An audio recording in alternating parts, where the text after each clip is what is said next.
Fashion करेगा उसकी कथा फैशन तक रहेगी, आदमी के भक्त के दिल में नहीं उतरेगी। कैसे दाढ़ी बना सकते हो तो नहीं बना सकते हो, मगर लोग बना रहे हैं, ये धर्म के विरुद्ध है। हमारे शास्त्र में लिखा है, क्षौर कर्म आदि कलश स्थापना के पहले कर लो। हम देखते हैं 7 दिन में दाढ़ी नहीं बढ़ती, यहाँ दूसरे दिन बाल निकल जाते, दाढ़ी बढ़ जाती है, और यहाँ रोज एक ही जैसे लग रहे हैं। नारद जी ने भी मेकअप किया हुआ है, जा रहे हैं लोगों को प्रभावित करने।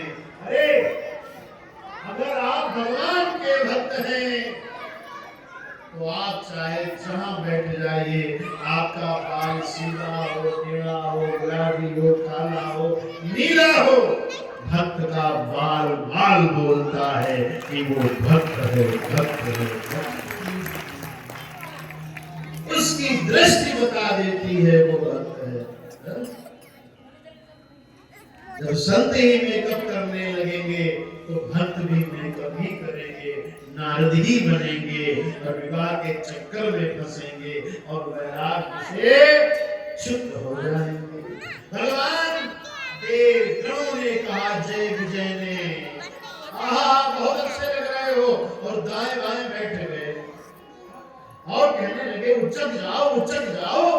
तभी धुन भी बज गई, सावधान सावधान, सभी राजे महाराजे अपने अपने स्थान को ग्रहण कर ले। श्रीमती अपनी सखियों के साथ आ रही है।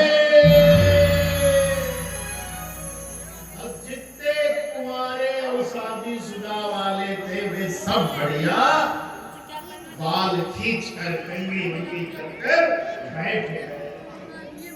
चली सखियों के साथ और जैसे देख रही है कौन सा हमको पुरुष अच्छा लगेगा। अरे बोले ये तो शिवाजी जी बैठे हैं, उनके तो मुझे नहीं अच्छे लगते हैं। अरे फिर आगे बढ़े, बोले ये तो बिल्कुल मुझे नहीं है, ये तो बिल्कुल सपाट है, चलो दूसरा देखें। ऐसे ढूंढने लगी और कैसे ही पहुंची, जय विजय ने कहा और उच्चक जाओ। तो जैसे सोफे में बैठे हैं तिवारी जी, ऐसे ही पांव ऊपर करके बैठ जाए उच्चक के, और सोफे में ऊपर उठ गए सिंहासन पर। और श्रीमती ने देखा और कहा अरे कैसे मान रहा, यहाँ तो बंदर है, ऐसा कह के चिघार के भगी और आगे चतुर्भुज रूप में नारायण प्रकट हो जाते हैं। वो विष्णु भगवान और वो विष्णु भगवान को देखकर मोहित होती है और गले भगवान उसको लेकर उनका ध्यान हो जाते हैं। आकाश से पुष्पों की वर्षा होने लगती है। विष्णु भगवान की जय हो, विष्णु भगवान की जय हो। अरे बोल दिया करो जय भैया। पता नहीं कभी कभी तो हिंदुओं पे इतनी गुस्सा आती है, मुंह से बोल नहीं सकते भगवान का नाम। परसों गेट पूरा बंद कर बोलिए चंद्रमौली भगवान की जय। नमः पार्वती पते हर हर महादेव। भगवान अंतर ध्यान हो गए और पहुंच गए अपने वैकुंठ। अब नारद ने कहा मेरी होने वाली ज्योति, उसको भी विष्णु भगवान ले गए और शिव के गण सही है, घर के अंदर लड़ाई करे तो इंसान तेज से बोल रहा है। अरे पंडित जी, अरे नारद जी कहाँ फंस रहे हो विवाह में।